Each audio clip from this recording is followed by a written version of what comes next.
চাঁদপুরের শাহরাস্তিতে গভীর রাতে ডাকাতির ঘটনায় রিগান আক্তার মিম ২৬ নামে গৃহবধূ ছেন।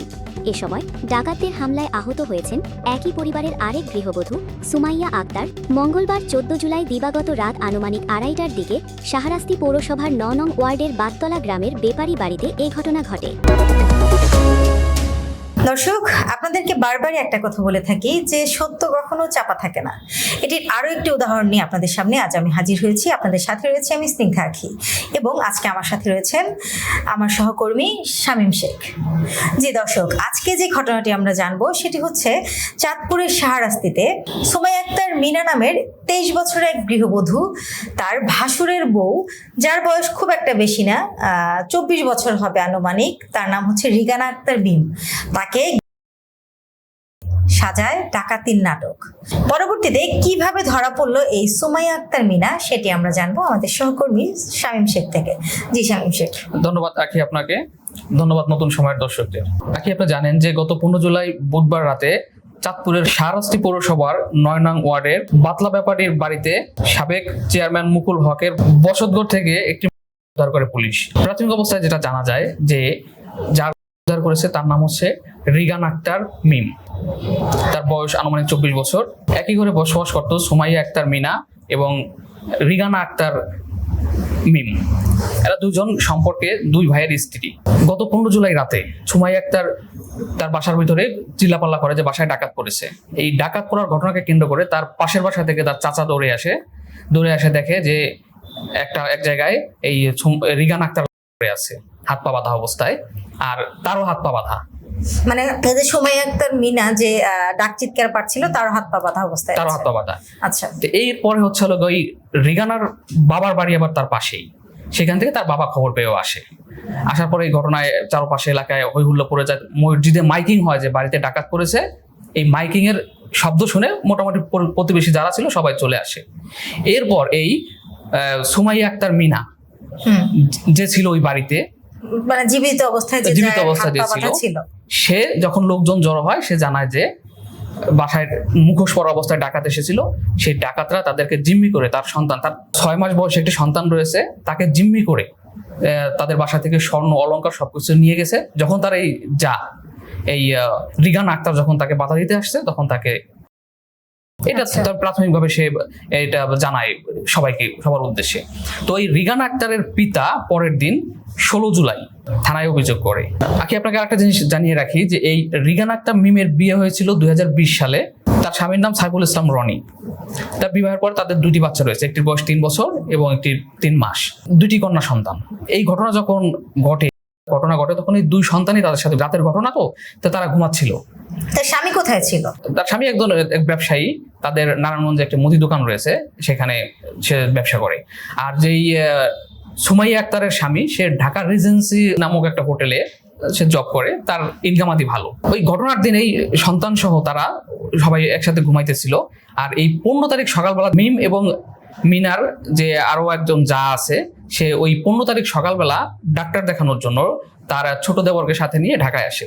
তো ওই বাসার মধ্যে ছিল হচ্ছে এই সুমাইয়া আক্তার এবং রিগান আক্তার, এরা ছিল। অর্থাৎ হচ্ছে যে দুইজন মেয়ে মানুষই শুধু বাড়িতে ছিল, কোনো পুরুষ মানুষ বাড়িতে ছিল না, এবং উভয়ই যার যার সন্তান নিয়ে যার যার রুমে ঘুমাচ্ছিল। হ্যাঁ, ঘুমাচ্ছিল আর কি। থানায় অভিযোগের পরে এই রিগানার বাবা শাহিকা এবং সিরাত, তার যে দুই কন্যা সন্তান, একজনের বয়স ৩ বছর, একজনের বয়স ৩ মাস, তাদেরকে নিয়ে চলে যায়। কিন্তু তখন পর্যন্ত ঘটনাটা এরকমই ছিল যে এটা সে ডাকাতির ঘটনা বা ডাকাত পড়েছিল, একটা দুর্ঘটনা ঘটেছে। এই রিগানার বাবা কিন্তু অজ্ঞাত নাম দিয়ে মানে রিগানার বাবা কিন্তু মামলা করেছে, কিন্তু মামলায় কারো নাম উল্লেখ করেনি, এটা অজ্ঞাতনামা ছিল। পরবর্তীতে এই রিগানার মেয়ে শাহিকা তার দাদার কাছে বা প্রতিবেশী আরো অনেকের কাছে বলতে থাকে যে আমার আম্মুকে। নাম কি, একটু জোরে বলো। এই বিষয়টা কেউ খুব একটা আমলে নেয়নি, সে ছোট মানুষ, তার কথার কতটা আমলে নেওয়া যায়। পুলিশ যখন এই বিষয়টাকে তদন্ত শুরু করে তখন এই সুমাইয়া আক্তারকে তাদের সন্দেহ হয়। সন্দেহের এক পর্যায়ে তাকে জিজ্ঞাসাবাদ করা হয়।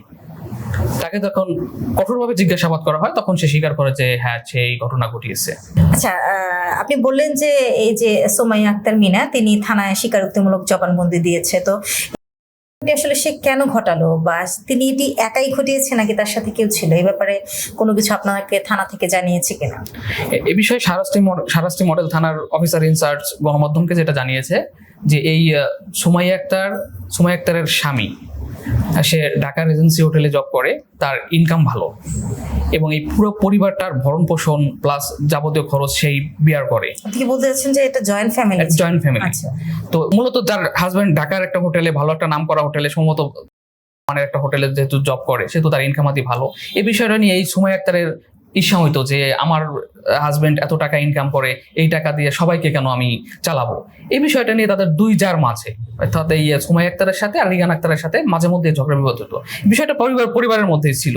কিন্তু ওই দিন রাতে, অর্থাৎ 15 জুলাই রাতে যখন তারা একসাথে খাওয়া দাওয়ার এক পর্যায়ে যে কোনো একটা কথা কাটাকাটি হয়, কথা কাটাকাটির এক পর্যায়ে তারা দুজনের রুমে চলে যায়। যাওয়ার পরে রাত 12টার দিকে এই সুমাইয়া আক্তার এই রিগানাকে, অর্থাৎ আপনি বলতে চাচ্ছেন যে আগে থেকেই তো সুমাইয়া আক্তার মিনার যে রিগান আক্তার মিমের প্রতি একটা ক্ষোভ রাগ ছিল, তারপরে আবার 15 তারিখে তাদের সাথে একটি ঝামেলা হয়, যার পরিপ্রেক্ষিতে মনের ভিতরে একটা রাগ পুষে রেখে সেই রাগের বহিঃপ্রকাশ হিসেবে তাকে প্রথমে এরপর তার হাত পা ওড়না দিয়ে বেঁধে রাখে এবং নিজেও এটাকে যাতে একটা ডাকাতির পর্যায়ে নিয়ে যায় বা কেউ একজন করেছে এরকম প্রমাণ করার জন্য নিজের শরীরে হাত পা বেঁধে রাখে। এই ছিল ঘটনা কি। জি, ধন্যবাদ শামীম শেখ।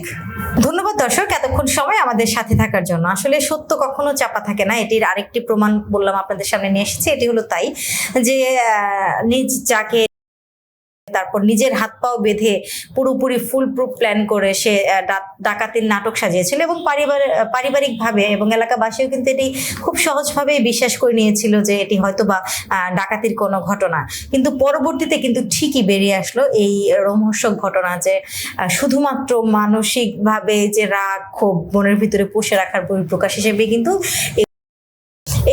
যে কখনো কোনো ভালো কিছু বয়ে আনতে পারে না। এটিও কিন্তু একটি বিষয় যে রিগান আক্তার মিম আজকে দুনিয়া থেকে চলে গেল, তারও কিন্তু 3 মাস বয়সী এবং 3 বছর বয়সী 2টি কন্যা সন্তান রয়েছে এবং যে ঘটিয়েছে সুমাইয়া আক্তার মিনা, তারও কিন্তু 6 মাস বয়সী একটি সন্তান রয়েছে। আর দুঃখজনক হলেও সত্যি যে এই 6 মাস বয়সী সন্তান সহকারে কিন্তু তার কারাগারে যেতে হয়েছে।